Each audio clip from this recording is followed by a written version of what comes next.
Hi, Maka. Would you like to join the party? Hello. Yeah, okay.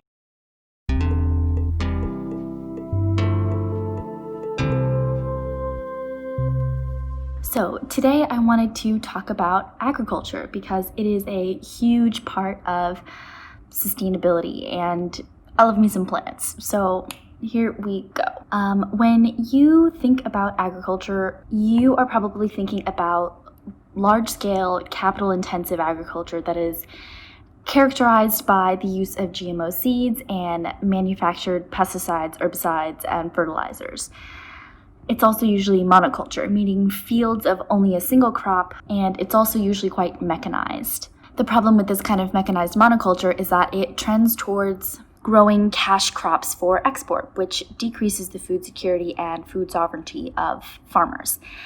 Mechanization also translates to more greenhouse gas emissions. And in developing countries, this type of agriculture was actually deliberately promoted to create dependency on multinational companies for seeds and other manufactured inputs, essentially extending colonization. The result is many poor farmers still struggling, despite all of the poverty eradication claims that were made. They struggle to feed their families because they are in debt to these multinational companies, and they aren't actually growing anything to eat, so they're malnourished, and lastly, they're very vulnerable to fluctuations in weather caused by climate change. The proposed solution? Agroecology. Agroecology is basically the application of ecological science principles to agriculture. So instead of fields of only one crop, farms are thought of as an ecosystem with many different organisms all working together in balance with each other. So consider the fact that waste is a human concept. In natural ecosystems, there is no such thing as waste, and by mimicking natural ecosystems in agriculture, we can eliminate it. On a basic level, agroecology means increasing plant diversity with practices like intercropping, which involves combining complementary species to improve yields and soil health. A famous example is planting corn, beans, and squash together. They are referred to as the Three Sisters in a couple different Native American cultures because they work together so wonderfully. The corn provides a trellis for the beans. The beans fix nitrogen in the soil. Both of them together provide shade for the squash, and squash is a ground cover that prevents water evaporation and protects from pests. Another method to achieve a similar outcome is crop rotations, where you plant nitrogen-fixing legumes in between other crops to preserve soil health. So it's a similar concept, but temporal rather than spatial diversity. The more modern forms of agroecology also emphasize using traditional ecological knowledge of local and indigenous communities to adapt to the region, rather than forcing plants to adapt to the region with manufactured inputs. It means co-creating knowledge, combining context-specific knowledge from local communities, ecological knowledge, and producers' practical knowledge. This includes practices like using more seed varieties and local seed varieties, which are better adapted to local conditions and therefore more resilient.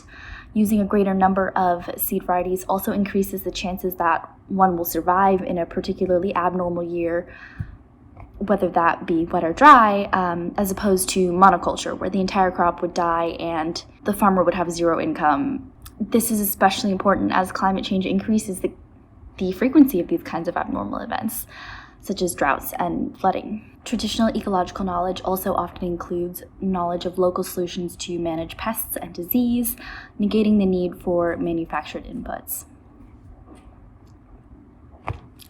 Agroecology also integrates trees and livestock into farm systems.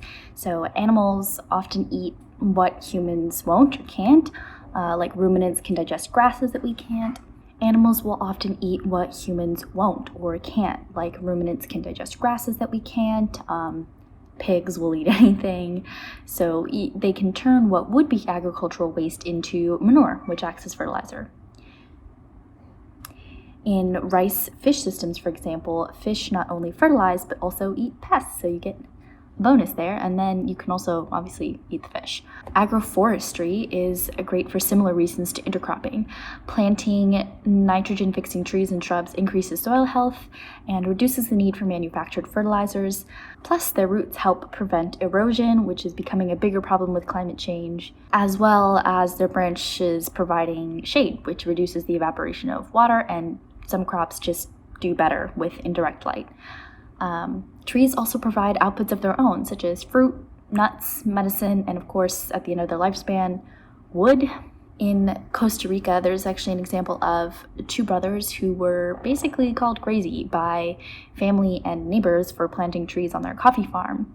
But the extra nitrogen from the trees ended up doubling their yields, and they used half the fertilizer.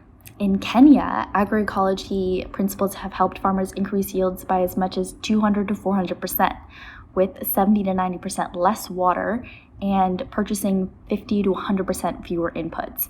So this really speaks to the livelihood security that agroecology can provide, and reduced input expenses and increased yields, as reduced input expenses and increased yields maximize revenues for small farmers. Plus, growing a greater diversity of crops to be sold locally means less vulnerability to fluctuations in the global market and less dependency. Growing food instead of cash crops also means more food is consumed where it is grown, not only reducing transport-related emissions, but ameliorating food insecurity. And this doesn't just apply to developing countries. In the US, so much farming is happening in the Midwest, but there are massive swaths of food deserts where people don't have access to healthy, nutritious food. So if you grow food as opposed to corn or soybean for other purposes, there's greater access to nutritious foods, decreased hunger, and increased diet self-determination, which, by the way, also means better health outcomes and lower healthcare costs. So it saves society money. So the moral of the story: decolonize agriculture. Agroecology is better for the environment, better for poverty, better for equality, more resilient against climate change. Really, what's not to love?